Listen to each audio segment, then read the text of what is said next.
Going to Browntown. Already went to Browntown this morning. Hey, good morning. I think it's day 101.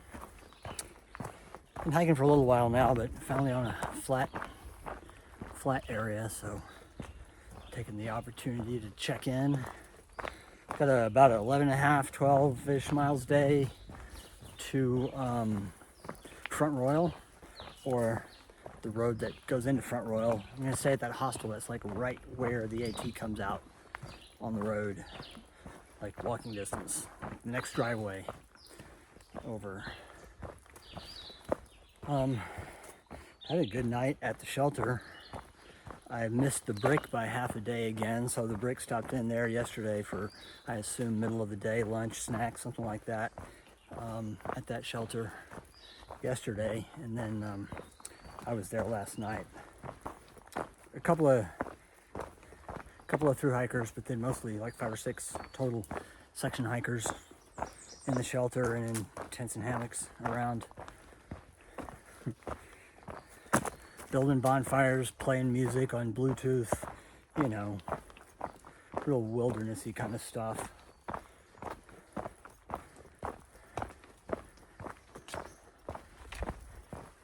I don't mind the fire, as long as it's not just a smoke factory that smells up all your gear, but I don't see it as being all that leave no trace, but everybody loves them. Don't want to be the fire Grinch. But yeah, there's something rattling in my backpack. It keeps sounding like footsteps approaching from behind, so I'm always like checking the rear view here. Anyway, another gorgeous day. And I haven't seen any wildlife yet today. I had a little monologue going yesterday about the deer and how all the deer sightings in the Shenandoahs finally kind of got to me. Whoop, sorry. Kind of got to me in a positive, emotional way, because you just never get to see them that close and alive. And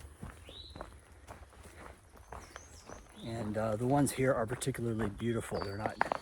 They're like this deep reddish brown and quite filled out and not scrawny and not, you know, hanging on a wall somewhere with glass eyes. So, and they lock eye contact with you, which is, the closer you are to that, the kind of the more profound it seems, the deeper it is. But leaving the Shenandoahs here in I don't know, 8 or 10 miles. I guess by this point I've been hiking for 2 miles, so maybe it's 6 or 8 miles. Anyway, I'll check in later. I do not get this. What purpose is served by printing the maps with north down? All it does is disorient.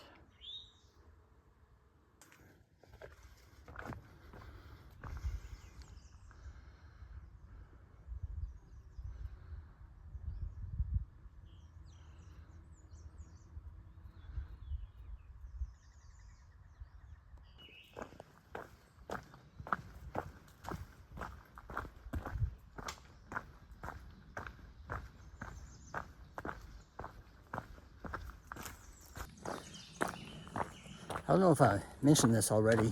I was talking to a hiker yesterday, and then a couple of other hikers kind of confirmed the sentiment.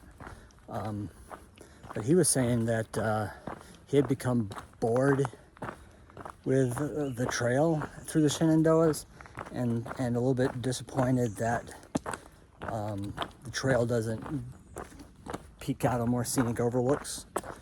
So he's been doing road walks. A lot more road walking, like on Skyline Drive, just because there's a lot more overlooks and scenic.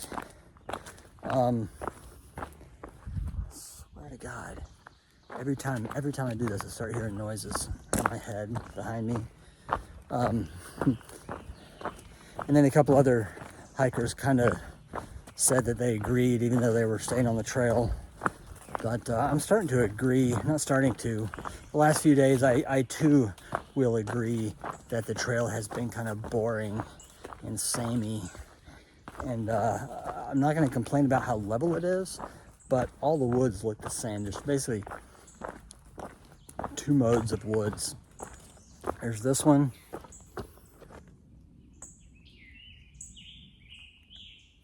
And then there's the one that looks like this with the ferns instead of the whatever this is, undergrowth.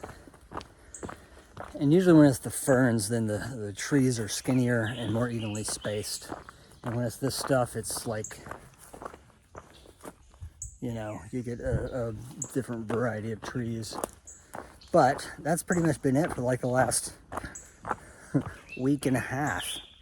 And then occasionally you'll get a little rocky climb to an overlook. And the good part about this type of scenery is you have your view is not really cut off.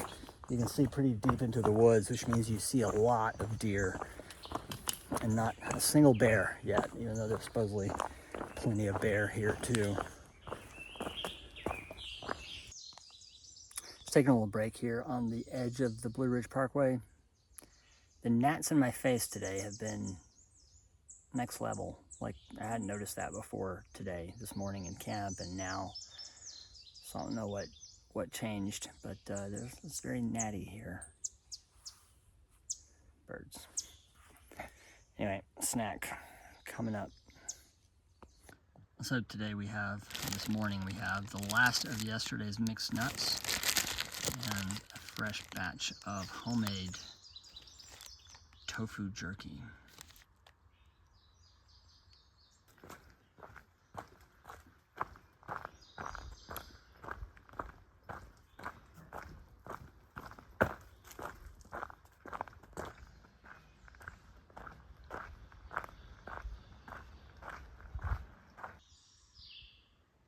That's some good camo right there.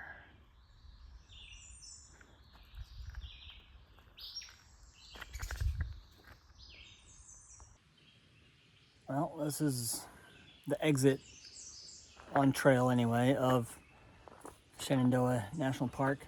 I don't remember going past one of these at the other end. I mean, I saw it on the map and there's a gate for the cars, but I don't remember a sign announcing the entrance to the park, or this sign explains the permitting system for hikers. And it could be I just walked right past it because it was raining that day. But unless it was down on at the highway, like at the information kiosk where the Blue Ridge Parkway crosses and the Skyline Drive starts, it might have been that. And I guess I didn't pay attention. But anyway, now I'm outside the Shenandoah National Park, apparently. Well, okay, it was a couple hundred yards from the actual boundary.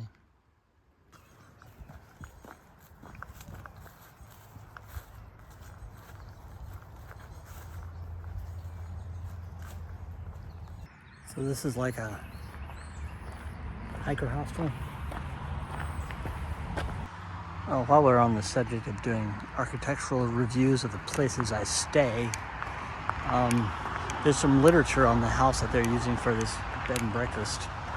I'm staying in a little side cabin, which I'm told is a log cabin that was bricked in the 1920s and plastered on the inside, so there's logs in there, but you can't see them. And the main house dates from foundations that date to the 1770s, and then most of the rest of it, the front brick portion in the 30s or 40s, and then big wooden additions on the back and modern additions in recent years for a stack of bathrooms on the other end of the house. I'll have to read about it and check it all out. And meanwhile, I'm going to this year.